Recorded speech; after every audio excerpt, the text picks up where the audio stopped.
पश्चिम बंगाल में उच्च न्यायालय ने आज तृणमूल कांग्रेस के दावे को जिस प्रकार से निरस्त कर दिया है, उससे संवैधानिक दृष्टि से यह बात स्पष्ट हो गई है कि तृणमूल कांग्रेस का दावा नैतिक और संवैधानिक दृष्टि से सर्वथा अनुचित था। परंतु यह प्रक्रिया कई राजनीतिक सवाल भी उठाती है। हम सवाल पूछना चाहते हैं तृणमूल कांग्रेस से। भारतीय जनता पार्टी यह पूछना चाहती है कि ममता जी, कृपया ये बताइए, ये भारत के इतिहास में ऐसा पहला मौका है जब किसी निजी संस्थान के बचाव के लिए कोई राजनीतिक दल उतरा हो। यदि आपका यह कहना सही है कि आपकी पार्टी की सारी स्ट्रेटजी एक निजी संस्थान के पास थी, इसका अर्थ यह हुआ कि तृणमूल कांग्रेस का शीर्ष नेतृत्व मानता है कि उसके समस्त वरिष्ठ नेता कार्यकर्ता नाकारा हैं और वह रणनीति बनाने में पूर्णतः अक्षम है।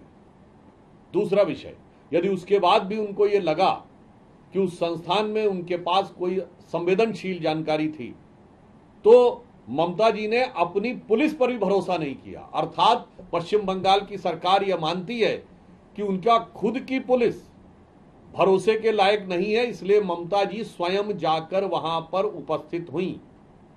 तीसरा बिंदु, ममता जी ने वहां से फाइल उठाने के लिए अपने किसी निजी स्टाफ पर भी भरोसा नहीं किया और खुद अपने हाथ से जाकर फाइल ली।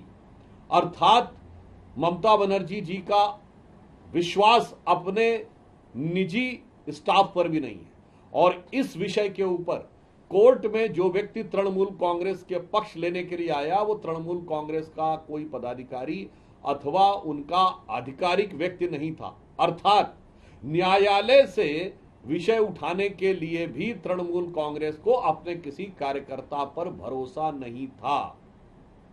यानी बहुत साफ है कि ना उन्हें अपने नेताओं पे भरोसा, ना अपने कार्यकर्ताओं पे भरोसा, ना अपनी पुलिस पे भरोसा, ना अपने निजी स्टाफ पे भरोसा, या न्यायालय में मुद्दई बनने के लिए अपने किसी कार्यकर्ता पर भरोसा। यह स्पष्ट दिखाता है कि पश्चिम बंगाल की जनता का भरोसा तृणमूल कांग्रेस से पूरी तरह उठ चुका है।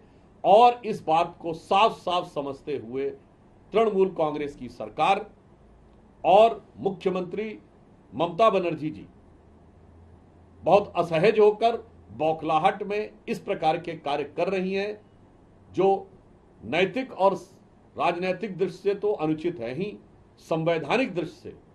और मैं पूछना चाहता हूं इंडी गठबंधन के लोगों से कि न्यायालय की प्रक्रिया में हंगामा करके बाधा डालने का प्रयास, तो वहीं तमिलनाडु में अगर निर्णय अनुकूल ना आए तो न्यायाधीश के विरुद्ध इंपीचमेंट लाने का प्रयास, क्या इससे संविधान खतरे में है या नहीं?